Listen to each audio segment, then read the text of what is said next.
Congress party అధికారంలోకి వస్తుందనే ఆశ సంపూర్ణంగా ఉంది. ఎందుకనంటే నేను ఎన్నో ఎన్నికలలో చూశాం, 2 పర్యాయాల కంటే 3వ పర్యాయాన్ని పరిపాలించినటువంటి చరిత్ర లేదు భారతదేశంలో. తప్పనిసరిగా భారతదేశంలో కాంగ్రెస్ పార్టీ అధికారంలోకి రావడం ఖాయం. అధికారంలోకి వచ్చిన వెంటనే ఇక్కడ ఉన్నటువంటి భారతదేశంలో ఉన్నటువంటి వ్యవసాయదారులకు కానీ, తర్వాత వెనుకబడ్డటువంటి కులాలన్నింటికి కానీ రిజర్వేషన్లు కల్పించడంలో రాజ్యాంగాన్ని పొందుపరిచినటువంటి కాంగ్రెస్ పార్టీ ఎప్పుడు కూడా రాజ్యాంగాన్ని పక్కకు పెట్టదు. యాజిట్ గా రాజ్యాంగాన్ని అమలు చేస్తుందని ఈ సందర్భంగా నేను మనవి చేసుకుంటున్నా.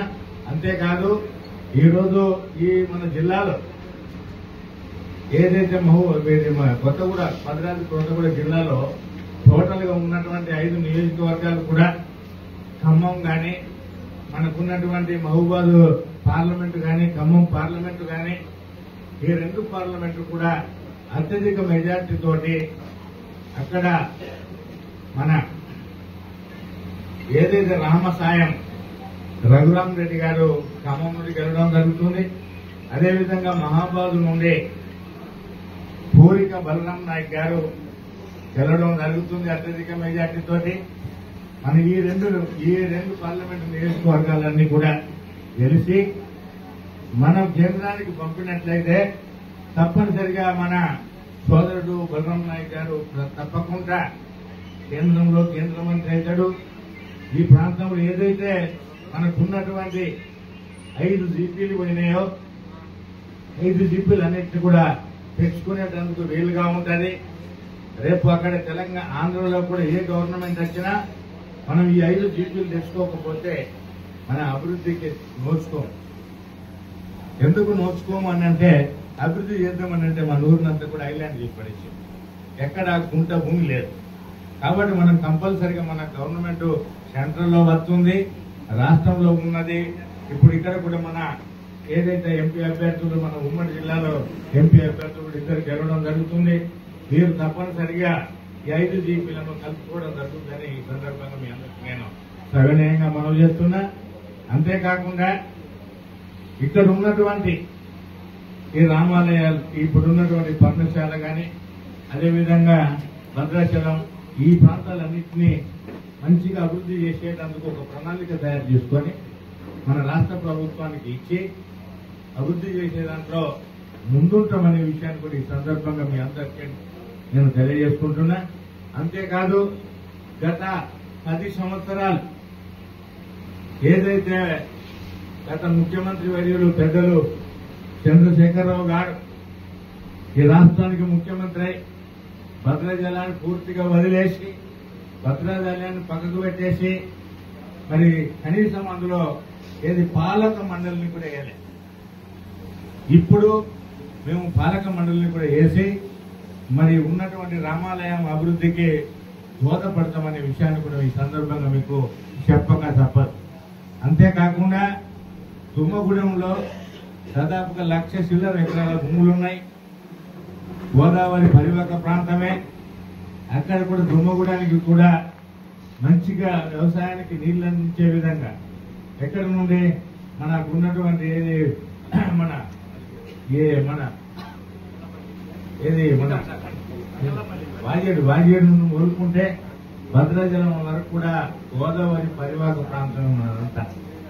ఈ ప్రాంతాన్ని అంతా కూడా ఎక్కడైతే నీళ్లు లేవో నీళ్ళన్నింటినీ కూడా నీళ్ళు ఇచ్చే విధంగా లిఫ్టులా లేకపోతే ఇంకో రకంగా ఒకటి తయారు చేయాల్సినటువంటి అవసరం ఉందనే విషయాన్ని ఈ సందర్భంగా మీకు చెప్పక తప్పదు. అంతేకాకుండా విద్యకు ఇచ్చినట్లయితే ఒక డిగ్రీ కాలేజీ అటు చెర్లలో కావాలి, జూనియర్ కాలేజీ అటు వెంకటాపూర్లో కావాలి.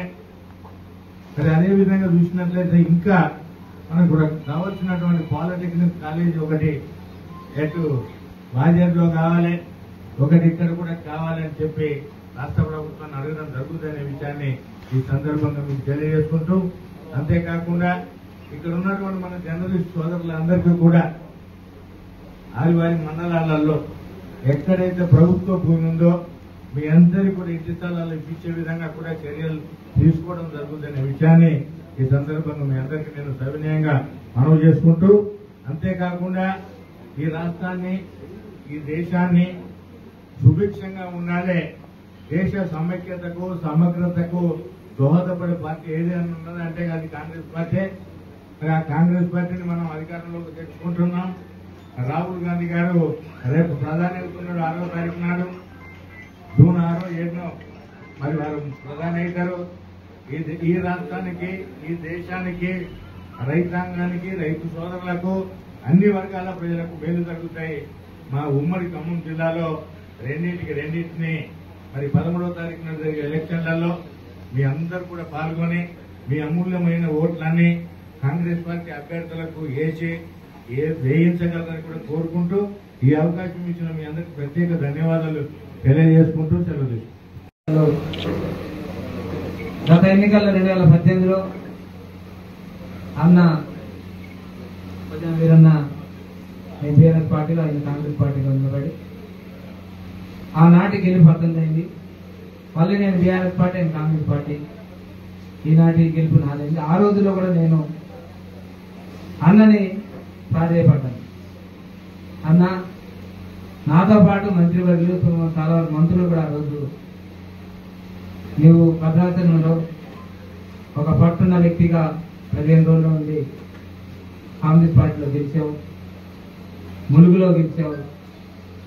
చాలా వరకు అభివృద్ధి కావాలంటే నువ్వు రావాలని పట్టుబట్టు కూడా కాంగ్రెస్ పార్టీకి నిబద్ధత ఉంది. ఆ రోజు రాకపోవడం అన్న పార్టీకి పట్టున్న వ్యక్తిగా ఈరోజు రాష్ట్రంలోనే కేంద్రంలో ఒక మంచి పేరు వ్యక్తిగా పొందిన వ్యక్తిగా, అదేవిధంగా ఈ ఎన్నికలు నేను గెలిచి నేను కూడా ఆ రోజు నాతో పాటు పనిచేసిన మంత్రివర్యులు తుమ్మల నాగేశ్వర గారు కానీ బీఆర్ఎస్ పార్టీలో ఉంటాం. అదేవిధంగా మంత్రివర్యులు తుమ్మల మన శ్రీనివాస్ రెడ్డి గారు కూడా బీఆర్ఎస్ పార్టీలో ఉంటాం. అదేవిధంగా బట్టి విక్రమార్క గారు కూడా సీనియర్ నాయకులు కాంగ్రెస్ పార్టీలో పూర్తి కాంగ్రెస్ పార్టీలోనే ఉన్న వ్యక్తులతో పాటు ఈరోజు మన ఉమ్మడి ఖమ్మం జిల్లాకు ఒక వరమైంది. 3 మంత్రులు, అటుపక్క కొలుగు నుంచి నెక్కి అక్క ఆదివాసీ బిడ్డ అయిన ఆవిడ కూడా మంచి పదవి పంచాయతీరాజ్ శాఖ మంత్రి అవుతాం.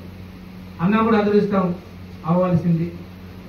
ఈరోజు నేను ఆ స్థానంలో అన్న ప్రభుత్వం కూడా మంచి స్థానాన్ని ఫారెస్ట్ డెవలప్మెంట్ కార్పొరేషన్ చైర్మన్ ఇవ్వడం, ఈరోజు ఈ భద్రాచలం డెవలప్మెంట్ కొరకు ఏవైతే అభివృద్ధి కొరకు మేమిద్దరం కలిసి పనిచేస్తున్నామో దానికి తోడుగా రేపు జరగబోయే ఎన్నికలు లాస్ట్ ఘట్టం వరకు వచ్చింది.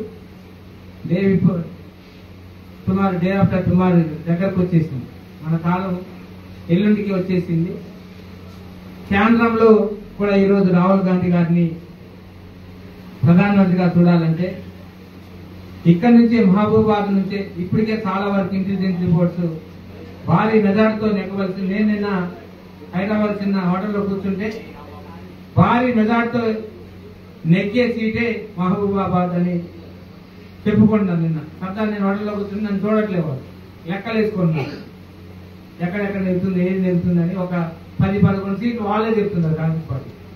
అలానే దేశంలో కేంద్రంలో కూడా వాళ్ళే మాట్లాడుకుంటారు. ఆ పక్కన నేనేం తెలిసినట్టుగా టీ తాగుతూ కూర్చున్నాను. తర్వాత వాళ్ళే మాట్లాడుతున్నాను మీతో, అంటే గవర్నమెంట్ ఉంటారు కాబట్టి వాళ్ళకి తెలిసి మళ్ళీ పలకరించారు వాళ్ళు. అలానే ఈరోజు ఒక విజన్తో ఈరోజు రాష్ట్ర ప్రభుత్వం ఆదాయంతో కేంద్ర ప్రభుత్వం ఆదాయంతో 2 మనకు సంపద ఉంటే ఈ నియోజకవర్గం అభివృద్ధికి తోడ్పడతాయని ఈరోజు నేను ప్రజలను కోరుకుంటాను. ప్రజలారా గమనించండి, ఏదైతే భద్రాచలం అభివృద్ధి చెందిందంటే ఇంతకుముందే రవిశంకర్ అన్న మాట్లాడారు. గతంలో ఏ డెవలప్మెంట్ ఉందో కాంగ్రెస్ ప్రభుత్వంలో డెవలప్మెంట్ అయింది. అదేవిధంగా టీడీపీ గవర్నమెంట్ లోనే ఈరోజు డెవలప్మెంట్ అయింది. ఈరోజు కూడా మనం కూడా ఈ ఎన్నికల్లో కేంద్రంలో ఏదైతే ఉమ్మ కూటమితో ఈరోజు ఉభయ కమ్యూనిస్టులతో పాటు టీడీపీ కూడా ఇక్కడ కలిసి వెళ్తున్నారు. వాళ్ళని కూడా ఈ రోజు అభివృద్ధి ఏదైతే బాగుంటుందనే ఆలోచనతో ఇది భద్రాచలం ఈ రాష్ట్రంతో పాటు కేంద్రంలో కూడా బీజేపీ ప్రభుత్వం చేస్తున్న పరిణామం మీకు తెలుసు.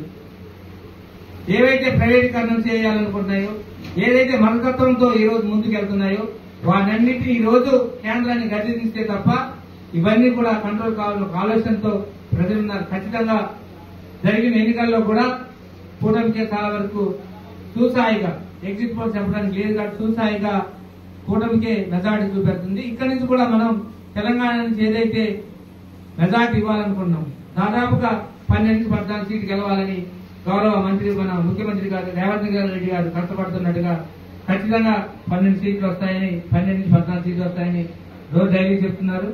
అభివృద్ధి ధ్యేయంగా ఈ రోజు ఏదైతే వచ్చామో మనం రాగానే భద్రాచలంకి వచ్చేసరికి కరకట్ట డెవలప్మెంట్ చేసుకున్నాం, అదేవిధంగా డంపింగ్ యార్డ్ తీసుకున్నాం. ఇప్పుడు కేంద్ర ప్రభుత్వం వస్తే మేము ఖచ్చితంగా భద్రాచలం స్థలం లేదు, స్థలం కొరకు ఈ రోజు 5 పంచాయతీలని ఆ రోజు విభజనలో పోయిన 5 పంచాయతీలని కలిస్తే అభివృద్ధి భద్రాచలం బాగుంటుంది ఒక ఆలోచనతో మేనిఫెస్టోనే కేంద్ర ప్రభుత్వం మేనిఫెస్టో భద్రాచలం 5 పంచాయతీలు కలపాలని మేనిఫెస్టో ఉంది. ఖచ్చితంగా మన అదృష్టం బాగుంది, కేంద్రం కూడా మనం ఉంటే 5 పంచాయతీలు సంపాదించుకునే మనం ఖచ్చితంగా సంపాదిస్తాం ఒక ఆలోచన. ఎందుకంటే ఇక్కడున్న మంత్రులకి విజన్ ఉంది, ముఖ్యమంత్రి గారికి ఒక విజన్ ఉంది. ఈ రోజు కేంద్రాన్ని కూడా అడిగి కేంద్రాన్ని కూడా నష్టపోయింది భద్రాచలం అని ఒక ఆలోచన ఉంది. కాబట్టి మనం ఖచ్చితంగా ఇక్కడ నెగ్గించవలసిన అవకాశం వచ్చింది, మనకు ఆలోచన వచ్చింది, మనకు అవసరం కూడా వచ్చింది. ఈ రోజు నేను కూడా ఏదైతే అభివృద్ధి కావాలంటే నా గురువులు ఉన్న పార్టీకి వెళ్ళాలని ఒక ఆలోచనతో, ఏదేమైనా పార్టీని తప్పు చేశానా తప్పు చేయలేదనే దానికన్నా ప్రజల అభివృద్ధి కొరకు ఏదైతే నిర్ణయం తీసుకున్నానో ఈ నిర్ణయం కొరకు అభివృద్ధికి నేను ఖచ్చితంగా ఈ నియోజకవర్గం చాలా వరకు వెనకబడిపోయింది. అనేక సమస్యలు ఉన్నాయి, సాగునీరు, త్రాగునీరు, దాంతో పాటు పోడు సమస్య, దాంతో పాటు 3 ఫేజ్ కరెంటు ఇక్కడి నుంచి మొదలు పెట్టుకుంటే వాజేడ్ వరకు కూడా చాలా సమస్యలు ఉన్నాయి. అన్న కూడా చాలా సార్లు అసెంబ్లీలో మాట్లాడటం జరిగింది. పోరాటం చేసినా గానీ మనం వీలు కాలేదు, ఒక్క చిన్న సమస్యను కూడా చేసే పరిస్థితులు లేదు అప్పుడున్న ప్రభుత్వం. అందరికి తెలుసు. నేను కూడా ఈసారి ఉంటే అదే జరుగుద్ది, మనకు తప్పదు. నా గురువులు అందరూ ఉన్నారు, చేయాలి, ఖచ్చితంగా అభివృద్ధి చేయాలని ఒక ఆలోచనతో మన పంటాలకు దీంతో పోతే తప్పదు. మళ్ళీ నేను రాజకీయ భవిష్యత్తు 5 సంవత్సరాలు ఉండాలా లేదా కన్నా ఈ 5 సంవత్సరాలు నేను ఏం చేశానని ఒక ఆలోచనతోనే తీసుకునే స్టెప్కి ప్రజలందరినీ గమనించి ఖచ్చితంగా బలరాం నాయక్ అన్నని నేను నాతో పాటు నడిచిన ఆ రోజు గెలిపించిన వ్యక్తులందరూ కూడా ఖచ్చితంగా హస్తం గుర్తుకు ఓటేసి బలరాం నాయక్ అన్నను రేపు ఎల్లుండి జరగబోయే ఎన్నికల్లో మీరందరూ భారీగా గెలిపించండి. మీకు అభివృద్ధి కావాలంటే అభివృద్ధి ధ్యేయంగా మేమిద్దరం నడుస్తాం. మరిన్ని వీడియోస్ కోసం ఛానల్ ని సబ్స్క్రైబ్ చేయండి, లేటెస్ట్ అప్డేట్స్ కోసం వాట్సాప్ ఛానల్ ని ఫాలో చేయండి అండ్ లింక్ డిస్క్రిప్షన్ లో ఉంది.